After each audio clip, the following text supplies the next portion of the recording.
Let's imagine कोई है, एक पर्सन है ए, इसकी सैलरी है पर मंथ 30,000। इसको एक कॉन्ट्रैक्ट मिला है कि हर साल आपकी सैलरी एक फिक्स्ड अमाउंट यानी कि कांस्टेंट अमाउंट के साथ में बढ़ेगी। अभी कांस्टेंट अमाउंट उन्हें बोली गई है 3,000, यानी कि अगर इसकी सैलरी 2025 के कंप्लीट ईयर में पर मंथ उसे 30,000 के हिसाब से मिल रही है, तो नेक्स्ट ईयर 2026 में कितनी मिलेगी? क्योंकि जनवरी के बाद तो उसका इंक्रीमेंट हो गया। दैट मीन्स उसको अब मिलेगी 30,000 प्लस 3,000, दैट इज अब उसकी न्यू सैलरी हो जाएगी 33,000। अब ऐसे ही उसकी 2027 में जो एग्जिस्टिंग सैलरी है यानी कि 33,000 में उसको 3,000 ज्यादा मिलेगा, लेकिन फिर इंक्रीमेंट होगा, फिर वो 1 ईयर चलेगा। अब इसमें एक चीज हमारे को पहचान में इंपॉर्टेंट आ रही है, दैट इज कि जो भी ग्रोथ फैक्टर है या फिर जो भी हमारा चेंज हो रहा है सैलरी में, उसको जब उसको हायरिंग करी गई तब उसकी सैलरी कितनी थी? इनिशियल सैलरी कितनी थी हमारी? 30,000। और अब उसको हर साल बढ़ रही है, तो उसकी चेंज जो आ रहा है सैलरी में जो कि कांस्टेंट है वो कितना रहेगा हमारा? 3,000 का कांस्टेंट चेंज है हमारा। अब ये जो चेंज होता है हमारा, ये हम एक सीक्वेंस की तरह इस्तेमाल करते हैं, दैट इज 30,000, फिर आई 33,000, अब आई 36,000 एंड सो ऑन। इस तरीके के सीक्वेंस को हम क्या बोलते हैं? हम बोलते हैं अरिथमेटिक प्रोग्रेशन, या फिर हम बोलते हैं इन्हें एपी। शॉर्ट फॉर्म में सब लोग इसे एपी ही बोलते हैं। अब एपी को हम और अच्छे से समझ लेते हैं। अरिथमेटिक प्रोग्रेशन क्या है?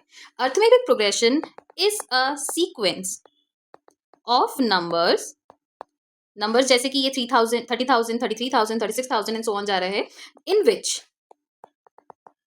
Difference between consecutive terms is constant और सेम।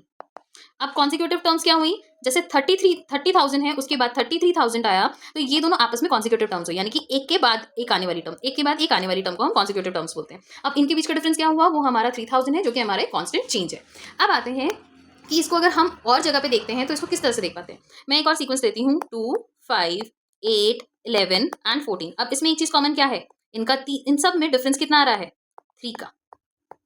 जब एक कांस्टेंट चेंज आता है तो हम इसे आइडेंटिफाई कर लेंगे ए बी। अच्छा, इसमें एक चीज और इंपॉर्टेंट है कि आप चेंज जब बहुत बार देखोगे सीक्वेंसेस में, तो चेंज कई जगहों पे आपको परसेंटेज में दिखेगा, कई जगहों पे थोड़ा सा बढ़ के दिखेगा, तो वो एपी नहीं बन जाएगा, तो वो कुछ और होगा। जब तक चेंज एक न्यूमेरिक फॉर्म में है, परसेंटेज की तरह नहीं दिखा सकते हम, और बिल्कुल सेम कांस्टेंट नंबर की तरह चल रहा है, तब तक वो सिर्फ एपी कहलाएगा।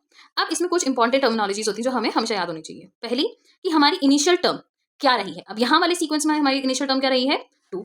इसमें जो चेंज है जिसको हम डी से डिनोट करते हैं अक्सर, यहाँ पे चेंज क्या है?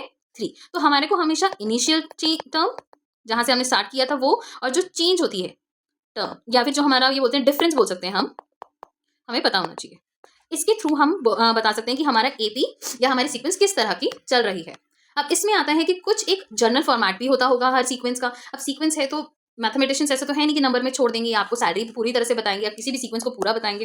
तो क्या करते हैं हम, कुछ एक जनरल टर्मिनोलॉजीज या एक तरह से जनरल तरीके से एक्सप्रेस करते हैं कि हमें दिखेगी कैसी सीक्वेंस। तो उसको दिखाने का तरीका होता है कि ए जो कि हमारी पहली टर्म है, सेकंड टर्म आएगी हमारी ए प्लस डी। क्यों? क्योंकि डिफरेंस जो पहला डिफरेंस है वो डी का है। फिर आती है ए प्लस 2d, फिर आती है ए प्लस 3d। अब इसमें कई बच्चे इस चीज में कंफ्यूज हो जाते हैं कि ये सिर्फ डी क्यों है, ये सिर्फ 2d क्यों है, और ये सिर्फ 3d क्यों जा रहा है, ऐसे बढ़ क्यों रहा है। तो इसको ऐसे समझो कि हमारी अगर फर्स्ट टर्म चल रही है तो वो तो हमें पता है कि ए है।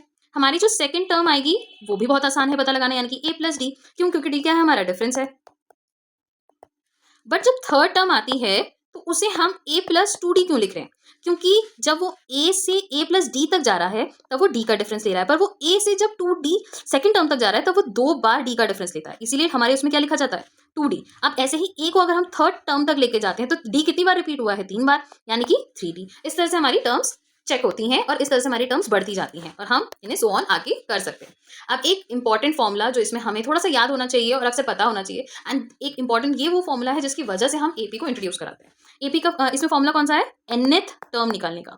अब जब हमारे को किसी चीज का ए यानी कि इनिशियल टर्म पता है, डी यानी कि डिफरेंस पता है, तो इसमें हमारे को हम तो कहीं की भी टर्म निकाल सकते हैं। बट अगर वो सीक्वेंस जा रहा है कई लाखों नंबर्स में, तब हमारे को nth टर्म के फॉर्मूला की जरूरत होती है, क्योंकि अब हम सारे सीक्वेंस को निकालने तो नहीं बैठेंगे कि एक एक सीक्वेंस एक एक टर्म को निकालें और फिर बीच के किसी टर्म को हम सेलेक्ट करें, नहीं।